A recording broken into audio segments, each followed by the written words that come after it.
এই 3000 বছর আগুনটাকে উত্তপ্ত করে পাপীদের জন্য বরাদ্দ করে রেখেছে। কেমন করে সইব রে? ফুলচেরাতের পোলটা বন্ধ, 30,000 বছরের রাস্তা হবে। প্রত্যেকটা মানুষের কবর থেকে হাসরের ময়দান 50,000 বছরের রাস্তা হবে রে।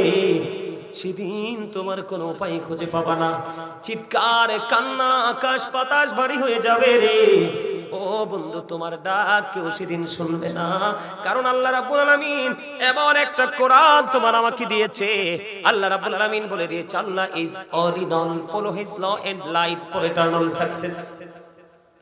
আল্লাহ বলে দিয়েছে তোমাদের জন্য আমি দুটো অপশন দিয়েছি, একটা হলো ল, আরেকটা হলো লাইট।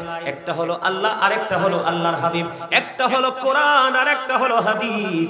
এই দুটোকে তোমরা ফলো করো, তোমরা চিরস্থায়ী সফলতা অর্জন করবে। জোরে জোরে বলুন না সুবহানাল্লাহ, আরো জোরে বলেন না সুবহানাল্লাহ। বন্ধু, তুমি শুধু আল্লাহওয়ালা হয়ে যাও, আল্লাহ নবীর প্রেমে পড়ে জীবন যাপন করো, তুমি দেখবা গোটা পৃথিবী তোমার গোলামি করবে, কাউকে তোমার কাছে ডেকে আনতে হবে না। এই ভয়ঙ্করতা থেকে বাঁচতে হলে বন্ধু আপনাকে আমাকে একটা কাজ করতে হবে, একদম সহজ। সে সহজ কাজটা কি বলবো? আজকে যে আলোচনাটা আমি মূল যে আলোচনাটা নিয়ে এসেছি আপনাদের জন্য বন্ধু, আমার আলোচনাটা হলো, আমি ছোট্ট একটা আয়াত তেলাওয়াত করেছি, ওয়া মা আরসালনাকা ইল্লা রাহমাতাল লিল আলামিন। আল্লাহ